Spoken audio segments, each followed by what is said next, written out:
We're live. We are live. Good afternoon, everybody, or good evening now.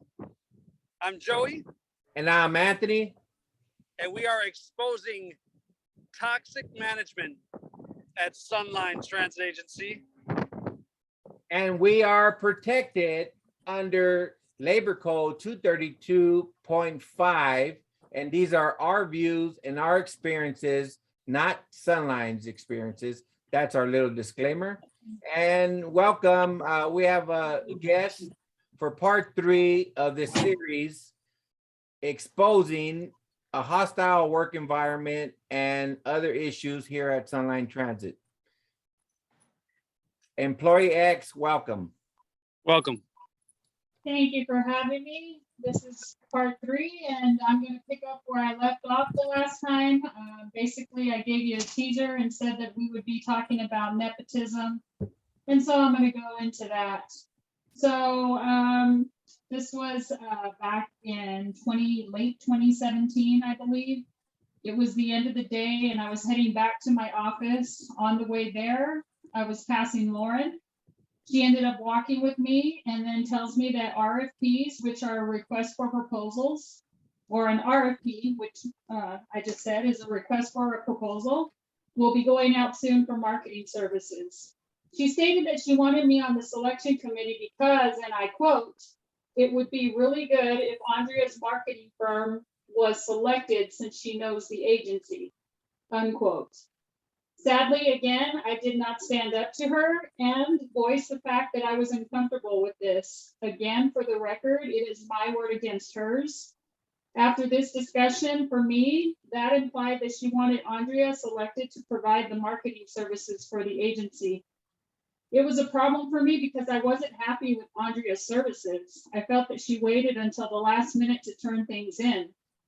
So the bid gets posted, and we received 8 proposals, or about 8 proposals. Some of them were really good, but way too pricey. But there was one that stood out above all the others. And the great thing about that particular proposal was that their bid was even lower than Andrea's. The problem was, do we go against the boss and select this other proposer? What I ended up doing was asking Rudy LaFleur if I and the special assistant assigned to my department could talk to him for a minute. He came by my office before leaving work where we relayed the dilemma about selecting a proposer. We wanted, or selecting a proposer we wanted for marketing services. We asked him, what would he do? He shrugged and said, "Now you know how I feel when I'm put in the same situation. You either select the one you want and face Lauren's wrath, or you just select who she wants." That was the end of that conversation, and we ended up selecting Andrea Carter and Associates. Again, not a proud moment for me, but you know what else? There's more to it. Andrea Carter and Associates is still contracted with Sunline for marketing service to this day. There was a time when the board members were concerned with the amount of time someone was contracted with the agency. That time has long passed. She started in 2015 and now we are in 2022. Sunline is going on 7 years with the same marketing person. No one on the board has questioned this. Sunline has a rumor mill just like any other place out that you work at. There are some that believe Lauren and Andrea are friends outside of the agency. They have been seen outside of the agency, outside of business hours together. Would you classify this as friendship? You be the judge. I only mention this because of the way I was approached about her selection to provide marketing services. Lauren may say she is justified in meeting with Andrea because of Sunline business, but is there really a time where you can't meet with her during business hours? Again, you be the judge. Now, let's talk about conflict of interest, or nepotism, if you will. At one point, another consultant was hired for the finance department. So ask yourself why Andrea's husband, Anthony Carter, was contracted for the finance department. Was the contract put out to bid? No. Then again, there was no need to put the contract out to bid because the CEO, Lauren Skyver, has signing authority up to a certain amount. Granted, Lauren doesn't benefit from this decision, but she is in a position with the power to make financial decisions that benefit her friends. Is this right? It seems unethical to me. What do you guys think? We'd love to see your comments. Is this unethical?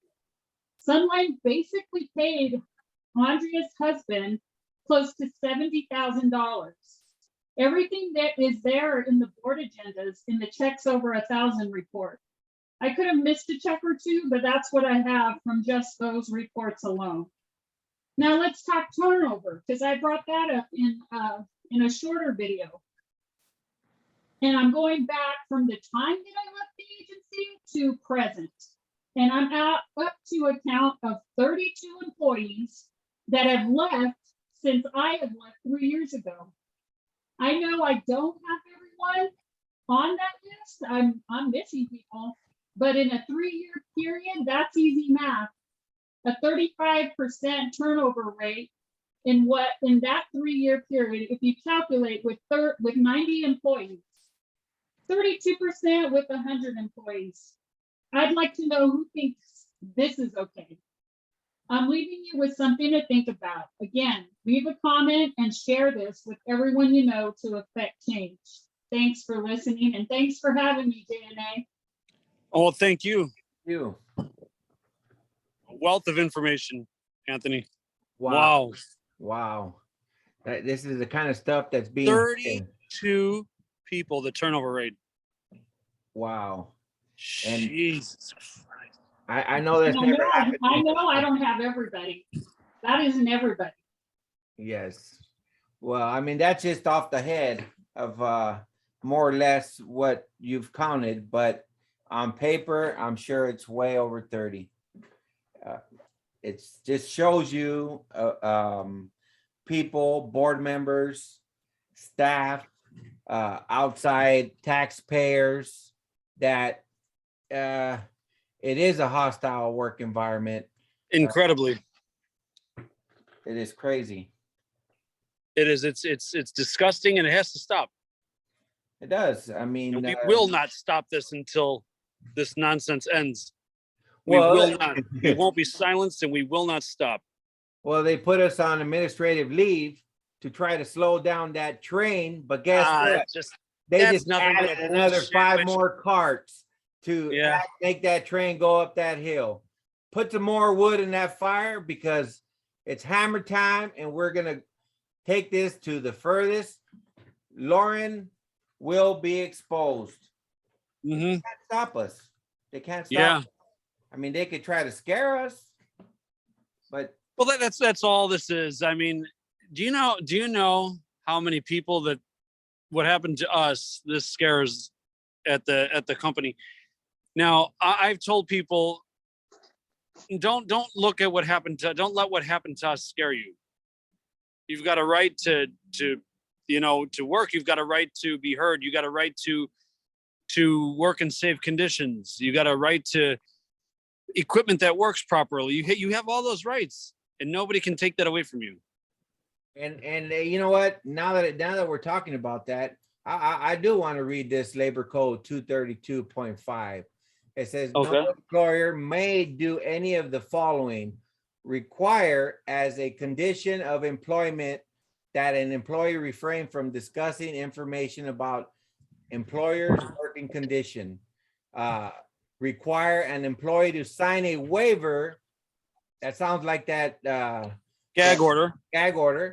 To sign a waiver or other document that purports to deny the employee the right to disclose information about the employer's working condition, discharge, formally discipline, or otherwise discriminate against an employee who discuss information about employer's working condition, just like we've been doing, and they put us on administrative leave. Isn't that wonderful? No, that is absolutely wonderful. So everybody that sees this, share these videos, because what's happening at this company is probably happening at most other transit companies. And if I you mean, guys, it's no secret. I mean, I could think of a particular company back east that we follow real closely, Anthony, and where we learn a lot from. Man, hats off to that guy, because look at what he goes through too, man. You know, yeah, wow, Tramal Thompson, you're doing a great job. hell of a job, Tramel. Yes, hell of a job, and you're inspiring more people to make a change. I just, I want to say one thing is that they can try and try to slow us down, but it's not going to happen. People need to come out and expose of what they've experienced, and we actually asking. We started a GoFundMe page, J&A attorney fees, because their investigator that they're going to have investigate us is being paid by them, and is Yeah. the one that is corrupted. So we don't have a chance. So we need to go in there with an attorney and lay it Well, down. we need it. We need somebody else to do the investigation, not this guy. Yeah, he brought me up on charges, and that I didn't even get those charges. They brought some other charges that had nothing to do with the investigation. Isn't that wonderful? It sounds like Lauren sent him out on a witch hunt to investigate us and bring us down because of the decertification. So Yeah, well, we always knew that they were hell bent on retaliating against us from the end of last year. yes, the decertification process, which never happened in the history of Sunline. Guess what? I may not be an attorney or have a law degree, but we have a bully degree, and you're not going to bully us no more. Right.